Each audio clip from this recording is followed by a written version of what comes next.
अस्सलाम वालेकुम प्यारे बच्चों। मेरी तरफ से आप सबको ईद मुबारक। उम्मीद है कि आपने अच्छे से बखैर आफियत तरीके से आपने ईद मनाई होगी। अल्लाह से दुआ है कि हम सब के लिए यह ईद बाइस खुशी, बाइस मसरत, बाइस सुकून बने। वापस आ जाते हैं बेटा अपने टॉपिक पर। अगर आपको याद होगा, आपने ईद से पहले हमने जो बात की थी, जो लास्ट हमारा वीडियो लेक्चर था, उसमें हमने बात करी थी रिफ्रैक्शन प्रोसेस की और कॉजेज़ की कि किस रिफ्रैक्शन क्या होता है, कौन सी ऐसी चीज़ें हैं, कॉजेज़ हैं which lead to relate to the process of refraction.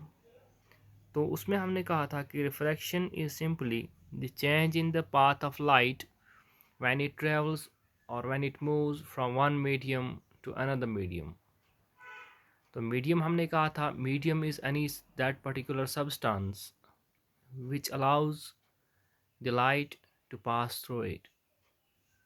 उसके बाद हमने आगे जब बात करी थी तो हमने कहा था कि this change in the path of light, change in the direction of light, this bending of light when it travels or when there is involvement of couple of mediums, that is two mediums, यानी कि two media भी हम कह सकते हैं।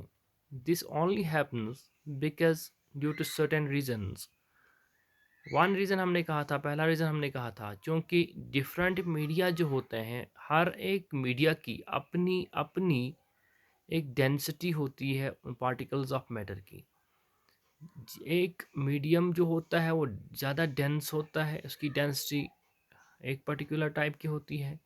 दूसरा medium हमारे पास जिसमें लाइट जा रही है पहले मीडियम में से, उस मीडियम की डेंसिटी अपनी होती है। ये जो मीडिया डेंसिटी की डिफरेंस जो है, इसी डिफरेंस इन द डेंसिटीज़ की वजह से लाइट जो है वो अपनी स्पीड जो है मेंटेन नहीं कर पाती है, या हम कह सकते हैं लाइट बेंड हो जाती है या लाइट रिफ्रैक्ट हो जाती है। उसके बाद साथ ही साथ हमने ये भी कहा था कि एक्चुअली जब लाइट ट्रेवल करती है एक मीडियम में, हम कहते हैं कि light travels along a straight line, but this formula, this statement is true only when the light is travelling through the same medium. जब जहाँ तक लाइट्स एक ही मीडियम से जा रही है, चाहे एक ही मीडियम से मुराद है, चाहे लाइट जा चल रही है, इस वक्त लाइट रे जो है वो ट्रेवल कर रही है थ्रू एयर, लाइट रे जो है वो ट्रेवल कर रही है थ्रू वाटर और थ्रू ग्लास, यानी कि एक ही मीडियम की बात हम करेंगे एक पर्टिकुलर में, तो तब उसमें हम कह सकते हैं कि लाइट जो है वो स्ट्रेट जा रही है, उसमें कोई बेंडिंग नहीं है, कोई रिफ्रैक्शन नहीं है, कोई डिविएशन नहीं है उसके पाथ में से। लेकिन जब चेंज ऑफ मीडियम जब इन्वॉल्व होता है या मीडियम वो चेंज करती है लाइट, यानी कि एक मीडियम से दूसरे मीडियम तक जाती है, उस time there would be definite bending, definite refraction. क्यों? क्योंकि डेंसिटी जो है पहले मीडियम की एक डेंसिटी थी, दूसरे की एक डेंसिटी थी। तो इसी तरह हमने कहा था कि ये जो डेंसिटी की वेरिएशन जो है, डिफरेंस जो है, इसकी वजह से स्पीड जो लाइट की जो है वो चेंज होती है when it travels from one medium to another medium. Say for example हमने कहा था कि वैक्यूम या एयर में लाइट की स्पीड जो है दैट इज़ 3 × 10⁻8 मीटर्स पर सेकेंड। इसी तरह से जब लाइट ट्रेवल करती है वाटर में से, तो उसमें हमने कहा था 2.25 × 10⁻8 मीटर पर सेकेंड। इसी तरह से हमने कहा था अगर लाइट ट्रेवल कर रही है सॉलिड में से फॉर एग्जांपल ग्लास मीडियम में से, ग्लास स्लैब या ग्लास मीडियम में से, उसमें लाइट जो है उसकी स्पीड और से कम हो जाती है, तो दैट इज़ 2 × 10⁻8 मीटर्स पर सेकेंड। तो ये जो डिफरेंस है बिटवीन 3 × 10 लाइट की स्पीड जो है एयर में और ग्लास में, वाटर में, तो डिफरेंस है। यही difference of light, the speed of light, it ultimately leads to the process of refraction. तो उसके अलावा हमने कहा था कि जब जो हमारे पास जो रिफ्रैक्शन है उसके लिए हम ग्लास स्लैब लेंगे, उसके साथ रे डायग्राम के थ्रू हम डिविएशन या रिफ्रैक्शन शो कर सकते हैं। तो हम अपनी डायग्राम को लेबल भी कर सकते हैं। तो जैसे हमने रिफ्लेक्शन प्रोसेस में कहा था, इसी तरह रिफ्रैक्शन में भी हमारे पास जो है पॉइंट ऑफ इंसिडेंस जो है हमारे पास इंसिडेंट होती है, वहाँ पे हमारे पास इंसिडेंट रे होती थी। यहाँ पे भी इंसिडेंट रे ऑफ लाइट है। वहाँ पे हमारे पास रिफ्लेक्टेड रे ऑफ लाइट होती थी, लेकिन यहाँ पे हमारे पास चूँकि रिफ्रैक्शन प्रोसेस है, यहाँ पे हम कहते हैं रिफ्रैक्टेड रे, ठीक है ना। तो वहाँ पे भी पॉइंट ऑफ इंसिडेंस था, यहाँ पे भी पॉइंट ऑफ इंसिडेंस पे अगर हम नॉर्मल लगाएंगे, वहाँ पे जैसे हमने लगाया था यहाँ पे नॉर्मल डालेंगे, 90 डिग्री एक परपेंडिकुलर डालेंगे, तो वो जो है परपेंडिकुलर जो है, जो नॉर्मल जो है, वो दोनों का कॉमन है, दैट इज़ इंसिडेंट रे का भी और रिफ्रैक्टेड रे का भी।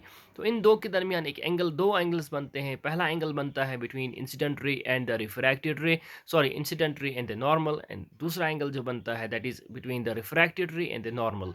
पहला वाला एंगल जो है that is the angle between the refracted ray and normal, we call that as angle of angle पहला वाला एंगल जो है that is incident ray और normal के दरमियान that we call as incident angle of incidence।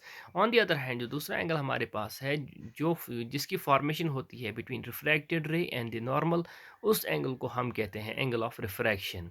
तो इस पूरी प्रोसेस, रिफ्रैक्शन प्रोसेस को गवर्न करते हैं, कंट्रोल करते हैं दो लॉज, जिनको हम लॉज ऑफ रिफ्रैक्शन कहते हैं। या हम ऐसे कह सकते हैं कि रिफ्रैक्शन प्रोसेस जो है, जैसे रिफ्लेक्शन हमने कहा था, इसी तरह से रिफ्रैक्शन प्रोसेस जो है वो होता है, वो चलता है, वो एग्जिस्ट करता है, लेकिन उसके लिए कुछ रूल्स हैं। उन रूल्स के तहत वो काम करती है, या काम होता है, या काम हो करता है।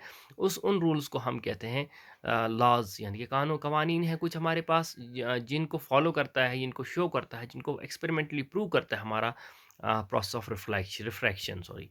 तो पहला लॉ जो है, फर्स्ट लॉ ऑफ रिफ्रैक्शन जो है, वो कहता है कि जो हमारे पास जो तीन मेन इसमें पैरामीटर्स हैं, पहला वाला जो है इंसिडेंट रे, दूसरा जो है रिफ्रैक्टेड रे, तीसरा जो नॉर्मल है, ये सारे जो हैं एक ही प्लेन में, एक ही सिमत में पाए जाते हैं। दैट इज़ अगर हम किताब बुक की बात करें तो प्लेन ऑफ पेपर में मौजूद होते हैं।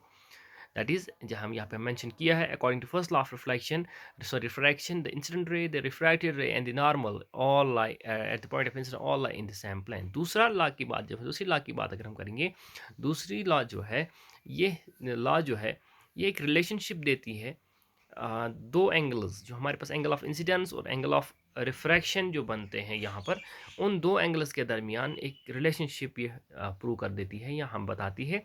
उस रिलेशनशिप को एक साइंटिस्ट ने एक्चुअली प्रूव किया, उसका नाम स्नेल था। उसके कब किया? 1621 में किया। तो इसी के नाम पर इसको this second law is also called as Snell's law of refraction भी इसको कहा जाता है। कहीं कहीं पूछा जाता है Snell's law of, add a note on Snell's law of refraction. तो आप कंफ्यूज नहीं होना कि हमने नहीं पढ़ा है, लेकिन आप यही मान के चलना कि सेकेंड लॉ ऑफ रिफ्रैक्शन जो है that's also called as Snell's law of refraction. तो according to this law of refraction, the ratio of sine of angle of incidence to the sine of angle of refraction is always constant, but there's a condition for a given particular media।